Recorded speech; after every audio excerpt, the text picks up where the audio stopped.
علیہم ولا هم يحزنون صدق اللہ العظیم وصدق رسولہ النبی الکریم یا صاحب الجمال و یا سید البشر من وجهک المنیر لقد نور القمر لا يمكن ثناء کما کان حقہ بعد از خدا بزرگ توئیں قصہ مختصر۔ ان کا لبوں پر نام آ جائے میٹھا میٹھا منہ ہو جائے، ان کے بول بہاروں جیسے اور اصحاب ستاروں جیسے، ان سا پیارا اور نہ کوئی، ان سے بچھڑ کر لکڑی روئی، جب وہ سیر کو جایا کرتے بادل سر پر سایا کرتے۔ تمام حمد و ثنا اس رب ذوالجلال کے لیے جو خالق کون و مقام بھی ہے، جو رازق انس و جاں بھی ہے، جو مالک سماع و ارض بھی ہے، اور درود و سلام ہوں ہمارے سردار نبی مکرم شافع محشر بی بی آمنہ کے لال محمد مصطفیٰ صلی اللہ تعالی علیہ وآلہ وسلم کے ذات مبارکہ کے لیے۔ میرے عزیزان محترم، آج ہم یہاں پر جو جمع ہوئے ہیں، اس کا جو مقصد ہے وہ ہے کہ پیران پیر حضرت شیخ عبد القادر جیلانی المعروف، جو معروف ہیں، مشہور ہیں، بڑی 11ویں والے پیر، کہ آج یہاں پر یاد منانے کے لیے 11ویں منانے کے لیے جمع ہوئے ہیں۔ یہ مسجد انتظامیہ کی طرف سے ایک بڑا اچھا قدم ہے، بڑا عمدہ قدم ہے۔ موجودہ دور کے حالات اس بات کی طرف ہمیں توجہ دلانا چاہ رہے ہیں کہ اس طرح 11ویں شریف منانا، اولیاء کرام کے عرس وغیرہ کو منانا، یہ اب امت مسلمہ کے لیے بہت زیادہ اہم اور ضروری ہو چکا ہے۔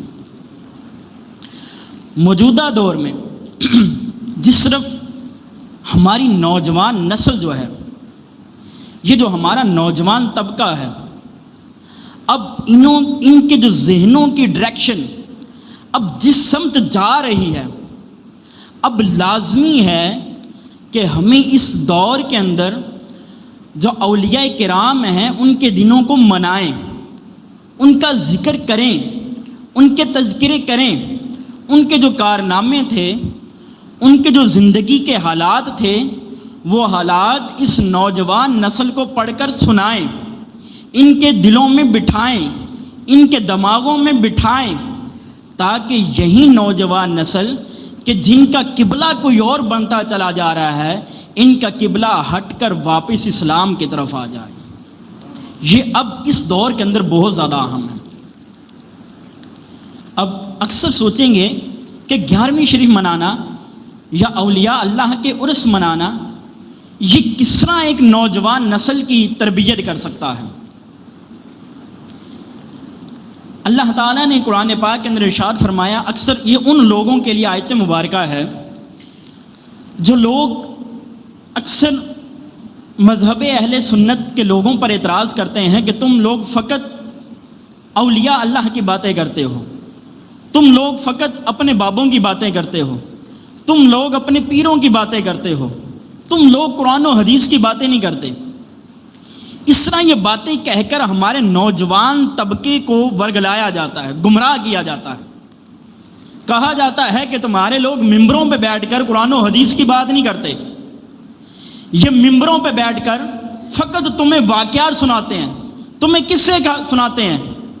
قرآن و حدیث کو پڑھ کر سناتے ہوتے تو تم لوگوں کی جو رویہ ہے، تم لوگوں کا جو انداز ہے، وہ اسلام و سنت کے مطابق ہوتا۔ اب ان لوگوں کے لیے یہ آیت مبارکہ ہے۔ اللہ تعالیٰ قرآن پاک کے اندر ارشاد فرماتا ہے، سورہ فاتحہ ہے، سورہ فاتحہ کے اندر اللہ تعالیٰ نے مومنین کو دعا کرنے کا طریقہ ارشاد فرمایا ہے کہ جب اللہ تعالیٰ ارشاد فرماتا ہے کہ جب تم لوگوں نے مجھ سے دعا مانگنی ہے تو دعا کا انداز یہ ہونا چاہیے. اب ہر ایک بندہ جانتا ہے کہ ایک دعا ہے، ہمیں کوئی بندہ سکھاتا ہے، کہتا ہے بیٹا دعا کرو کہ تمہارا مکان بن جائے، بیٹا دعا کرو شادی ہو جائے، بیٹا دعا اس طرح کی دعا کیا کرو، بیٹا اس طرح کی دعا کیا کرو، اپنے علم کے بارے میں دعا کیا کرو، اپنی زندگی کے بارے میں دعا کیا کرو، اپنے تجربے کے بارے میں دعا کیا کرو، اپنے والدین کے بارے میں دعا کیا کرو. یہ لوگ ہمیں سکھا رہے ہوتے ہیں، لیکن بندہ غور کرے وہ دعا جس کو خود رب کائنات اپنے بندے کو سکھائے، وہ دعا تمام دعاؤں سے زیادہ اہمیت والی اور تمام دعاؤں سے زیادہ فائدہ مند یہ بندہ مومن کے لیے ہوتی ہے. اللہ تعالیٰ نے سورہ فاتحہ کے اندر اپنے بندے کو دعا کرنے کا طریقہ ارشاد فرمایا ہے. اب سب سے پہلے جب بندہ دعا کرنے آئے تو سب سے پہلے اللہ تعالیٰ کی حمد بیان کرے، الحمدللہ رب العالمین، کہ تمام تعریفیں اس رب ذوالجلال کے لیے جو تمام جہانوں کو پالنے والا ہے. الرحمن الرحیم، وہ نہایت مہربان ہے. بندہ جتنا مرضی گناہ گار ہو رب پھر بھی ان پر مہربان ہے. الرحیم، کل قیامت کے دن جب کوئی بھی نہیں پوچھنے والا ہوگا اپنے بندوں پر رحم فرمانے والا ہوگا. مالک یوم الدین، جب اس کی صفات اتنی اعلیٰ ہیں، جب وہ اتنا زیادہ اپنے بندوں پر رحم کرنے والا ہے، اپنے بندوں پر مہربان ہے، تو مالک یوم الدین، بندوں پریشان نہیں ہونا. کل قیامت کے دن کا جو مالک ہے وہ وہی ذات ہے جو تم لوگوں پر مہربان بھی ہے اور رحم کرنے والی ذات ہے. ایاک نعبد و ایاک نستعین، مالک و مولا ہم تیری ہی عبادت کرتے ہیں اور تجھ سے ہی مدد مانگتے ہیں. اب یہ جو اللہ تعالیٰ کی صفات کو بیان کیا گیا، اللہ تعالیٰ کے رحمان صفت کو، رحیم صفت کو بیان کیا گیا. اب اس کے بعد آگے اللہ تعالیٰ دعا کرنے کا طریقہ ارشاد فرما رہا ہے. اب بندے جب مجھ سے دعا کرنی ہے تو دعا یوں کرنی ہے، اہدنا الصراط المستقیم، اے ہمارے رب ہمیں سیدھے رستے کی ہدایت عطا فرما، ہمیں سیدھے رستے کی رہنمائی عطا فرما، ہمیں سیدھے رستے کی طرف چلا. مالک و مولا، یہ سیدھا رستہ کون سا ہے؟ اللہ تعالیٰ قرآن پاک میں خود ارشاد فرماتا ہے، صراط الذین انعمت علیہم، سیدھا رستہ ان لوگوں کا ہے کہ جن پر میرے رب کا انعام ہوا ہے. اب ایک اللہ تعالیٰ نے ارشاد فرمایا کہ بندہ مومن مجھ سے دعا مانگو کہ اہدنا الصراط المستقیم، مالک و مولا ہمیں سیدھے رستے پر چلا، صراط مستقیم پر چلا. صراط مستقیم ہے کیا ہے؟ اللہ تعالیٰ قرآن میں ارشاد فرماتا ہے، صراط الذین انعمت علیہم، سیدھا رستہ ان کا ہے جن پر اللہ کا انعام ہوا.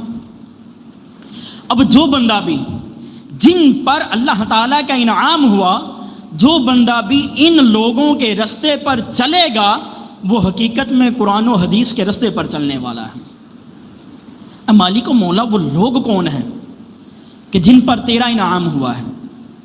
اللہ تعالیٰ قرآن میں ارشاد فرماتا ہے، انعم اللہ علیہم من النبیین والصدیقین والشہداء والصالحین.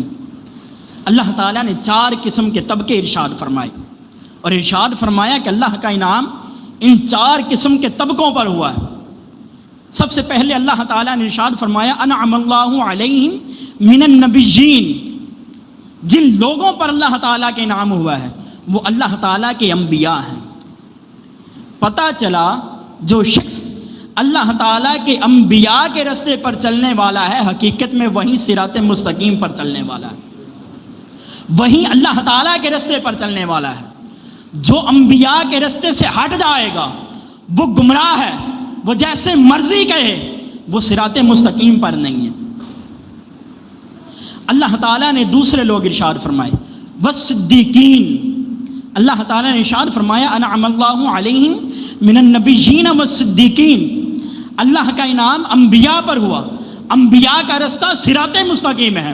والصدیقین، اللہ تعالیٰ کا انعام اس امت کے صدیقین پر، سچوں پر ہوا۔ اب صدیقین کا رستہ یہ صراط مستقیم ہے۔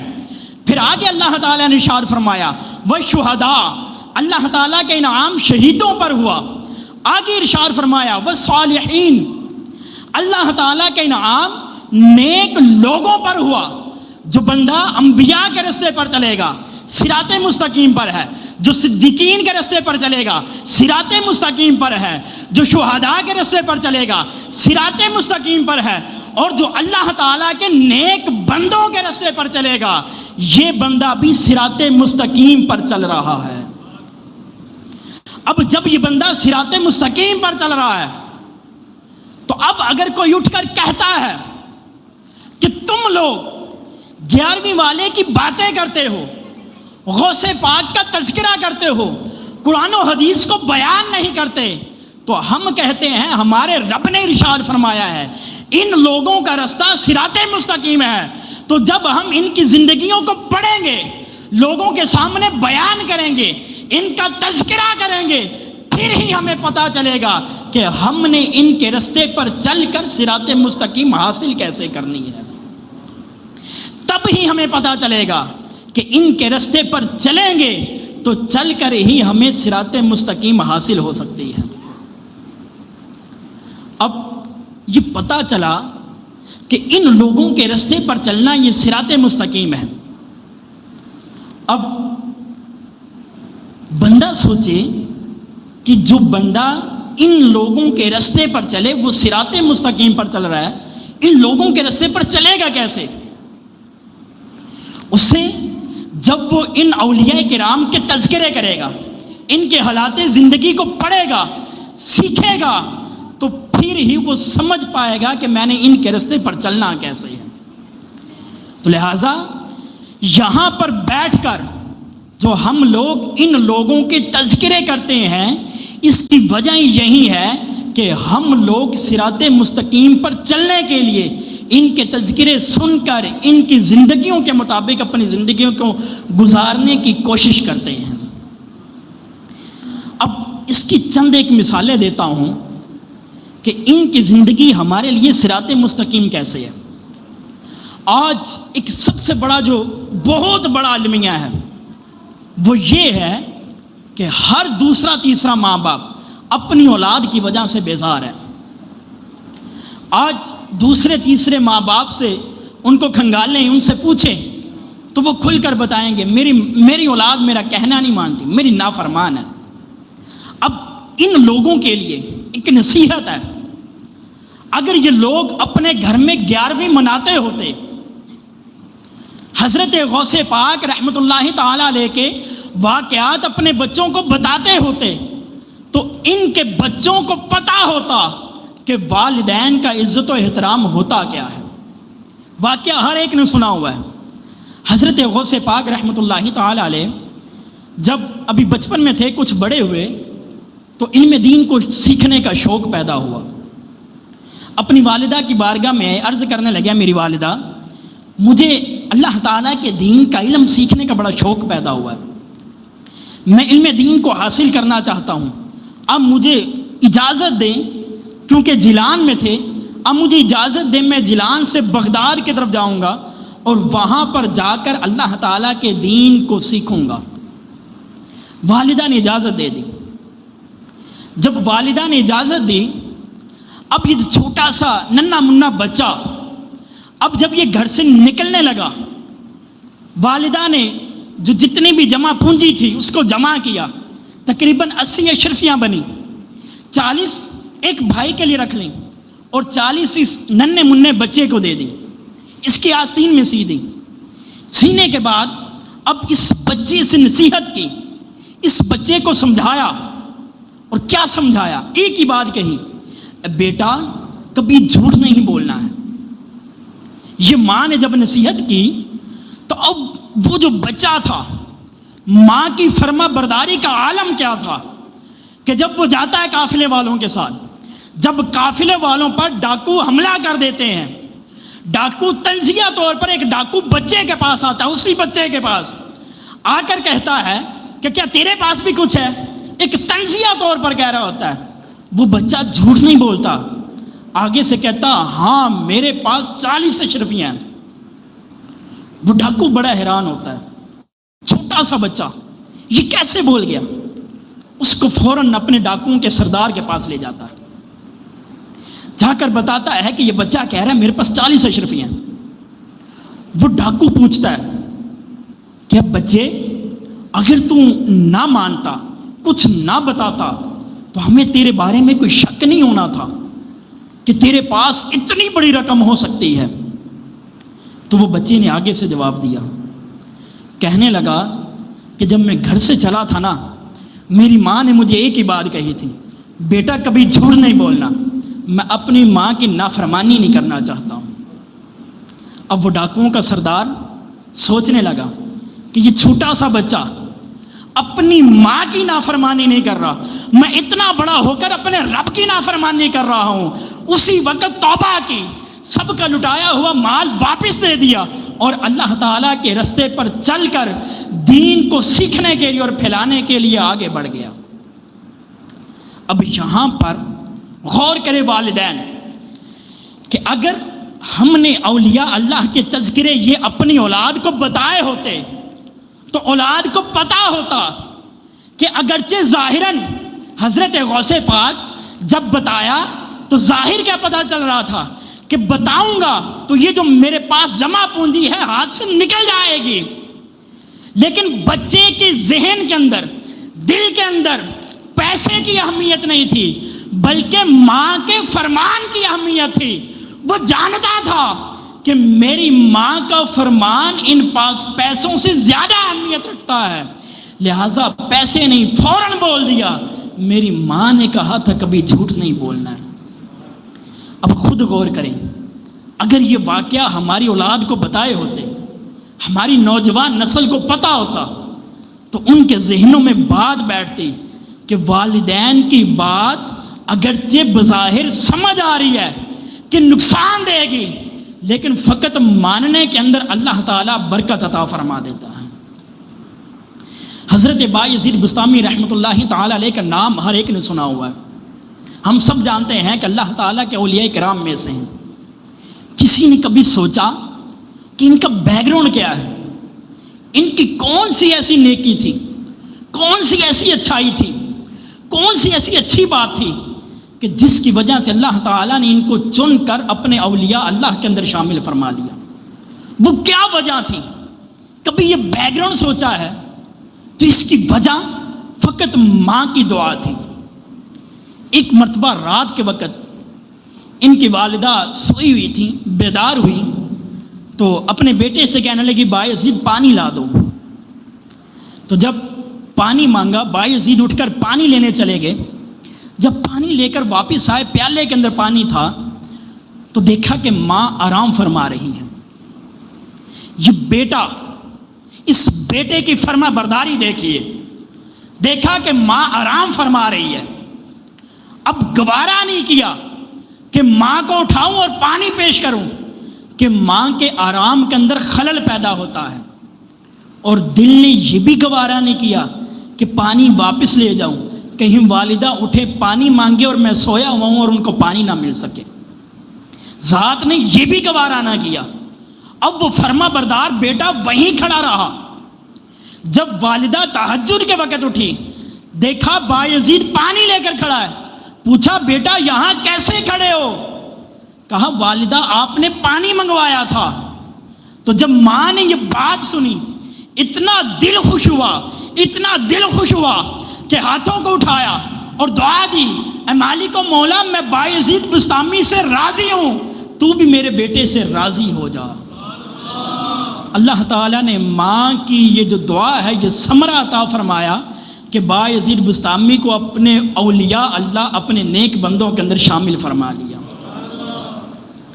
اب بندہ غور کرے کہ یہ جو آج کل کا دور ہے، جب ہر ایک اپنی نوجوان نسل کے بارے میں پریشان ہے، نوجوان نسل کے بارے میں بہت زیادہ پریشان ہے، سوچ بچار کے اندر مبتلا ہے، اسے سمجھ نہیں آ رہی میں کیا کروں، تو فقط حل ایک ہے، اسی نوجوان نسل کو اولیاء اللہ کے تذکرے سنانا شروع کرو، اسی نوجوان نسل کو اولیاء اللہ کے واقعات سنانا شروع کرو، ان کو بتانا شروع کرو کہ یہ اسلام کے نیک لوگ تھے، یہ اسلام کے ہیرو تھے، جب انہوں نے نیک کام کیے اللہ تعالیٰ نے ان کو یہ انعامات عطا فرمائے ہیں۔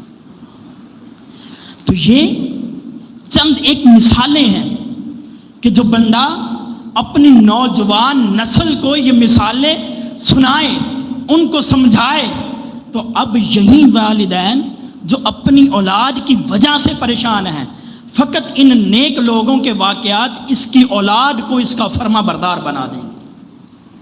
خود غور کیجئے کہ جب اس طرح کا واقعات پڑھیں گے اور بچے کے ذہن میں بات بیٹھے گی کہ رات وہاں پر کھڑے ہونا یہ کوئی نقصان کی بات نہیں ہے، بایزید بھی سوچ سکتے تھے میں نے صبح اٹھ کر کام پہ جانا ہے، میں نے صبح کوئی نہ کوئی کام کرنا ہے، سو جاتا ہوں، ماں نے تو کام کہہ دیا، ماں تو سو گئی ہے، لیکن بیٹا فرما بردار تھا، بیٹا جانتا تھا کہ رب تعالیٰ نے میری جنت کو میری ماں کے قدموں کے تلے رکھا ہے، رب تعالیٰ نے جنت کو میری ماں کی فرما برداری کے اندر رکھا ہے، میری ماں کی خدمت کے اندر رکھا ہے۔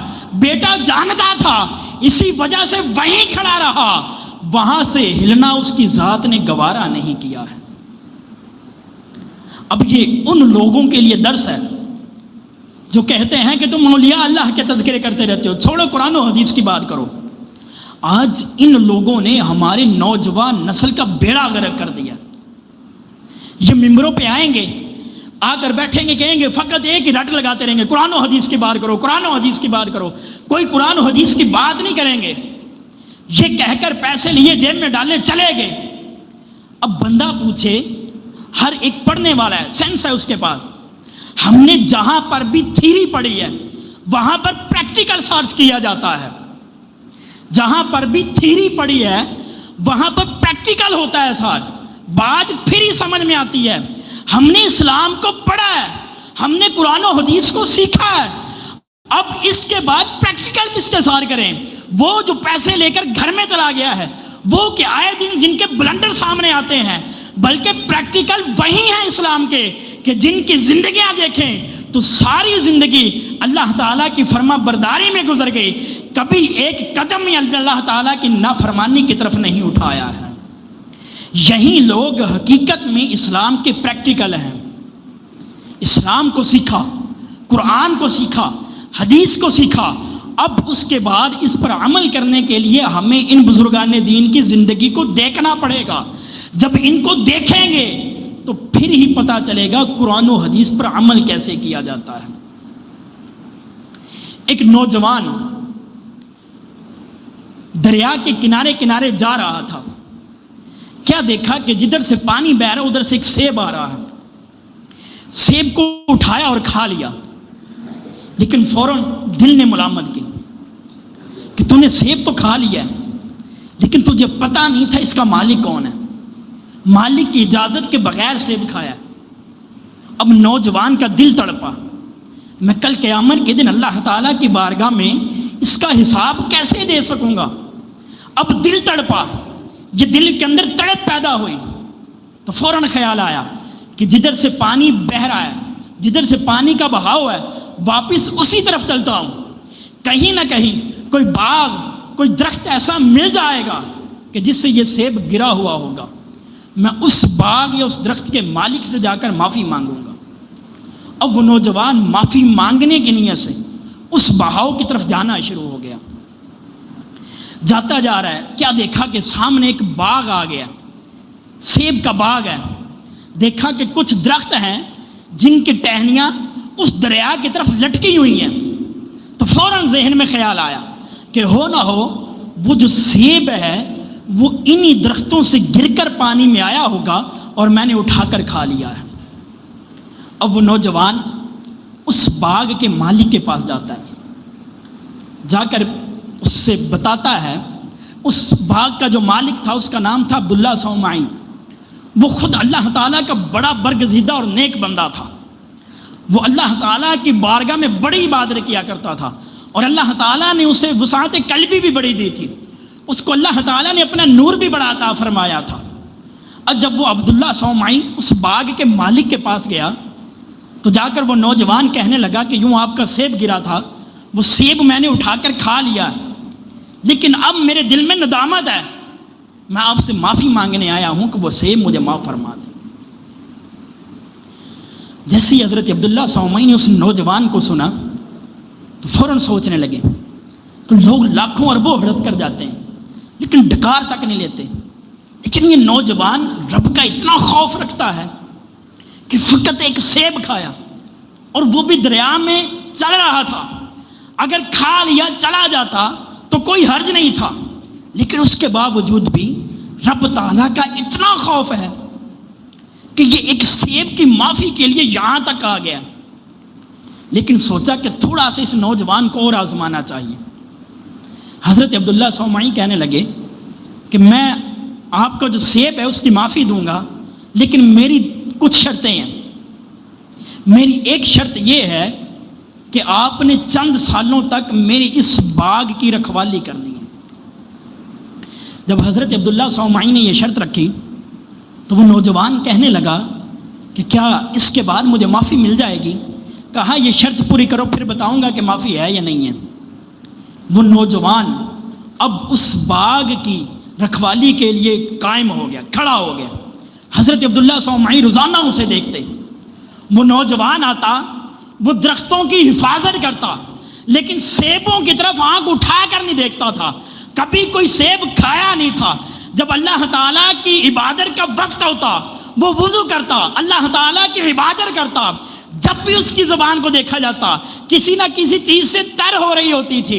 حضرت عبداللہ صومعی روزانہ اس کو دیکھتے. پھر جب کچھ عرصہ گزرا دوبارہ اس کے پاس آئے، کہا ہے نوجوان میں تیرے سیب کی تجھے معافی دینا چاہ رہا ہوں، لیکن ایک شرط اور ہے، میری ایک بیٹی ہے، اگر تو اس بیٹی سے نکاح کر لے گا تو میں تجھے سیب کی معافی دے دوں گا، لیکن پہلے سن لے وہ میری بیٹی کیسی ہے. وہ میری بیٹی آنکھوں سے اندھی ہے، دیکھتی نہیں ہے. وہ میری بیٹی زبان سے گونگی ہے، بولتی نہیں ہے. وہ میری بیٹی کانوں سے بہری ہے، سنتی نہیں ہے. وہ میری بیٹی ہاتھ اور پاؤں سے اپاہج ہے، ہاتھوں سے پکڑتی نہیں ہے، پاؤں سے چلتی نہیں ہے. یہ میری بیٹی ہے، اگر میری بیٹی سے شادی کر لو گے تو میں تمہیں تمہارے سیب کی معافی دے دوں گا. تو وہ نوجوان کہنے لگا کہ اگر میں نے شادی کر لی تو کیا سیب کی معافی مل جائے گی؟ بندہ غور کرے، فقط ایک سیب کی معافی کے لیے وہ نوجوان کتنا تڑپ رہا ہے. تو اب حضرت عبداللہ صومعی نے کہا کہ اگر تم شادی کر لیتے ہو تو میں تمہیں سیب کی معافی دے دوں گا.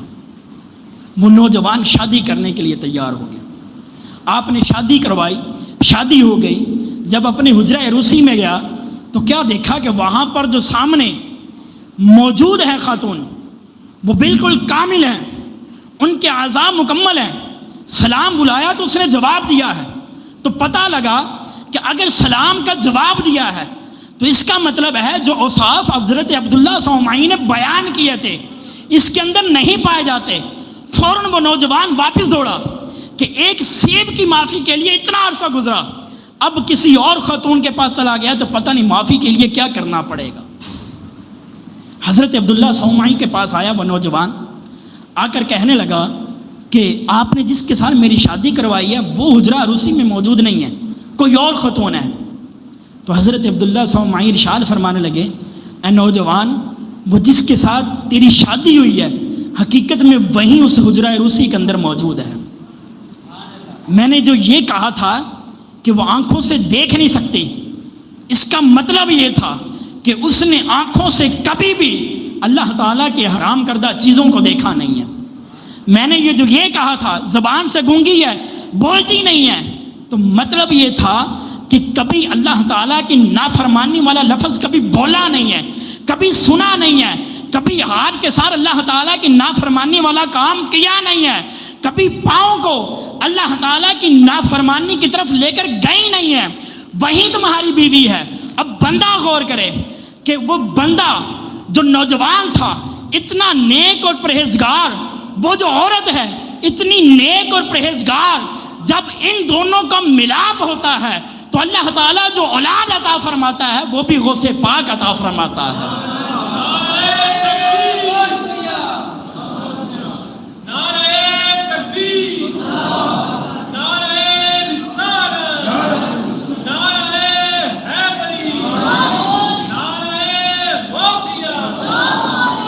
تو جب ایسے نیک لوگوں کا ملاپ ہوتا ہے تو اللہ تعالیٰ جو اولاد عطا فرماتا ہے وہ بھی غوث پاک کے نام سے مشہور ہو جاتی ہے۔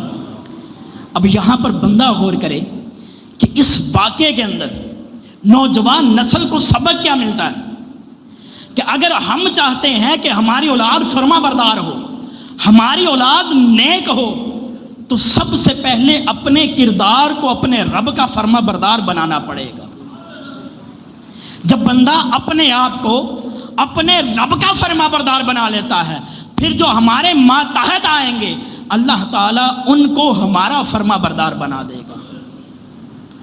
تو یہ آج کل کی چند ایک مثالیں ہیں کہ جن کے ذریعے بندہ دیکھے تو پتہ چلتا ہے کہ آج کل کے دور میں اولیاء اللہ کے تذکرے کرنا، ان کی باتیں ہماری نوجوان نسل کے دلوں میں، ذہنوں میں بٹھانا یہ کتنی زیادہ ضروری ہے ہمارے لیے۔ آج ہماری نوجوان نسل کا جو قبلہ ہے نا وہ بڑا غلط ہے۔ آج ذہن اور دل کسی اور کی محبت کے اندر ڈوبا ہوا ہے۔ ابھی کچھ دن پہلے ایک سنگر کی موت ہوئی، وہ مر گیا، لیکن ہمارے نوجوان نسل اس سنگر کے پیچھے بڑی پریشان تھی، بڑی غمگین تھی۔ یہ ان والدین کے لیے، ان لوگوں کے لیے لمحہ فکریہ ہے کہ میری اولاد، میرا بیٹا یا میری بیٹی یا میرا ماتحت یا میرا چھوٹا بھائی یا جو میرے ماتحت ہے وہ ایک کافر کے لیے غمگین ہو رہا ہے۔ ایک اس کے لیے جملہ بولا جا رہا تھا، ریسٹ ان پیس۔ اللہ تعالیٰ قرآن پاک میں ارشاد فرماتا ہے والذین کفروا وکذبوا بآیاتنا اولئک اصحاب النار۔ یہ جو لوگ اللہ تعالیٰ کے ساتھ کفر کرتے ہیں، قرآن کو جھٹلاتے ہیں، اولئک اصحاب النار، یہ جہنم والے ہیں، ہم فیہا خالدون، یہ جہنم میں ہمیشہ رہیں گے۔ ارے میرا رب کہتا ہے یہ جہنمی ہے، جہنم میں ہمیشہ رہے گا، اور میں اپنے رب کا بندہ ہو کر اس کے بارے میں ریسٹ اینڈ پیس کے بارے میں لفظ بول رہا ہوں، میں اس کے بارے میں غمگین ہو رہا ہوں۔ ارے جس کی موت پر تو ہمیں شکر کرنا چاہیے کہ ایک وہ بندہ کہ جس نے میرے مسلمان نوجوان طبقے کی حالت خراب کی ہوئی تھی، اس نے بگاڑ کر رکھ دیا تھا میری نوجوان نسل کو، اس نے غلط کاموں کے اندر لگا دیا تھا، گانے بازوں کے اندر میری نوجوان نسل کو لگا دیا تھا۔ ارے اس کے مرنے پر تو شکر اللہ تعالیٰ کا کرنا چاہیے، مالک و مولا تو نے کچھ تو احسان کیا۔ لیکن آج نوجوان نسل اس کے بارے میں غمگین بیٹھی ہوئی تھی، سٹیٹس اس کے بارے میں لگائے جا رہے ہیں، اپنی ڈی پیز پر اس کی تصویریں لگائی جا رہی ہیں، فیس بک پر اس کو شیئر کیا جا رہا ہے۔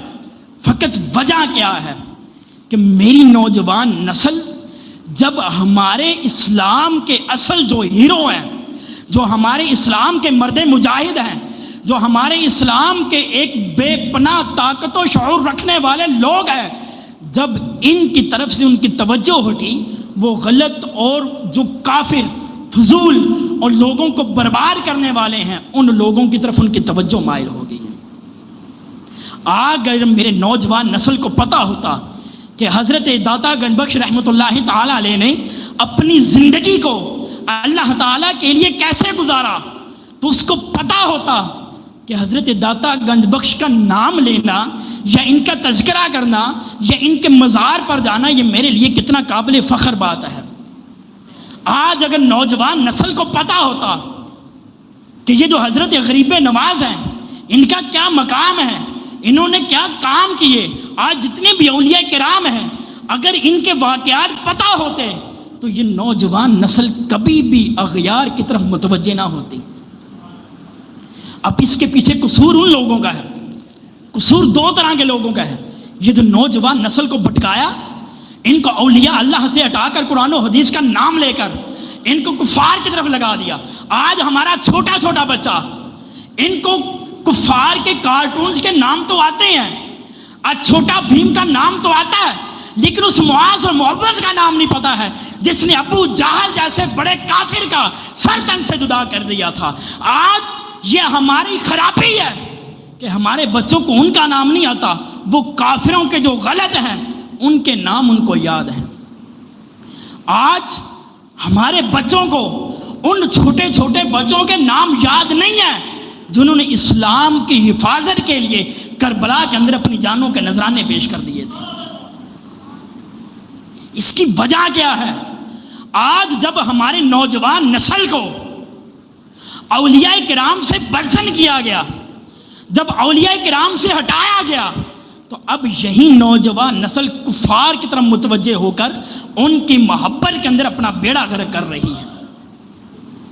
یہ دو طرح کے لوگ ہیں، ایک وہ جو بار بار یہ لفظ بولتے ہیں کہ قرآن و حدیث کی بات کرو، یہ کیا قصے کہانیاں لے کر بیٹھے ہوئے ہو، یہ کیا تم باپوں کی باتیں کرتے رہتے ہو؟ ارے انہیں بتاؤ یہ جو باپیں ہیں یہ ہمارے اسلام کے اصلی مرد مجاہد ہیں، اصلی ہیرو ہیں۔ جب ان کی باتیں ہمارے نوجوان نسل کے دل و دماغ میں بیٹھ جائیں گی، پھر کفار کا کوئی جیسا مرضی ہیرو ہو اس کے پیچھے چلنا ہماری نوجوان نسل اپنے لیے قابل فخر محسوس نہیں کرے گی۔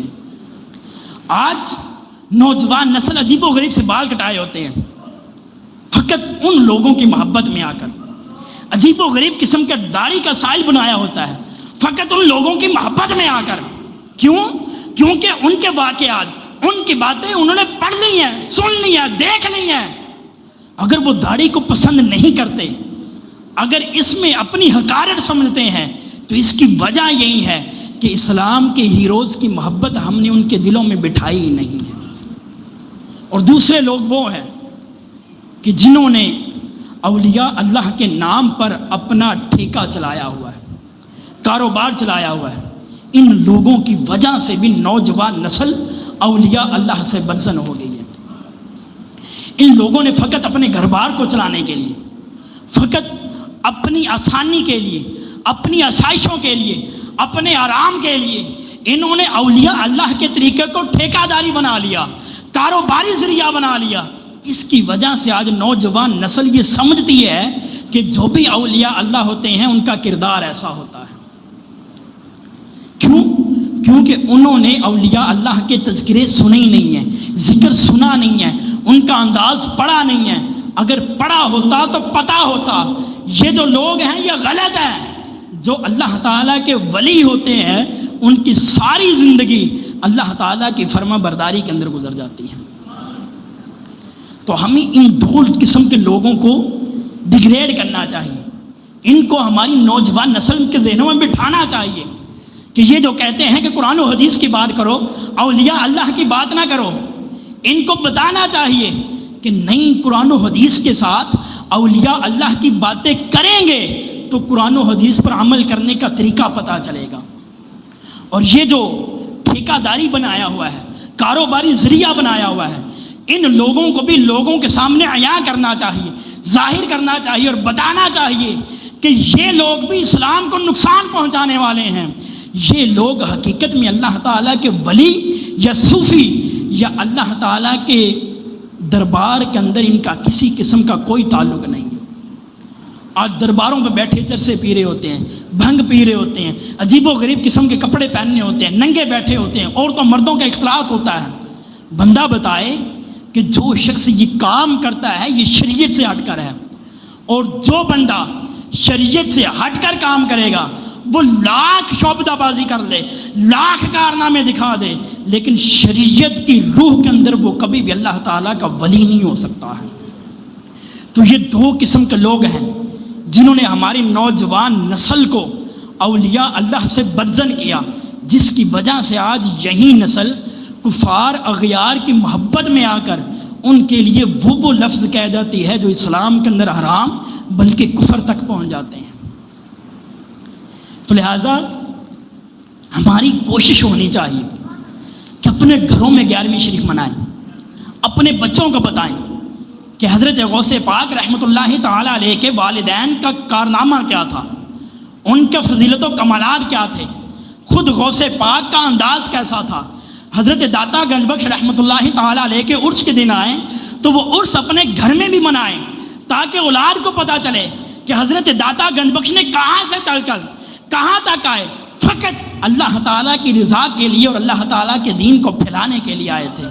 تو جتنے بھی اولیاء کرام ہیں ان کے تذکرے اپنی اولادوں کو پڑھ کر بتائیں، ان کے دنوں کو منائیں، ان کے عرس منائیں، تاکہ جب نوجوان نسل کے اندر ان کی محبت پیدا ہوگی تو اب اس کے بعد نوجوان نسل کفار کی طرف متوجہ نہیں ہوگی۔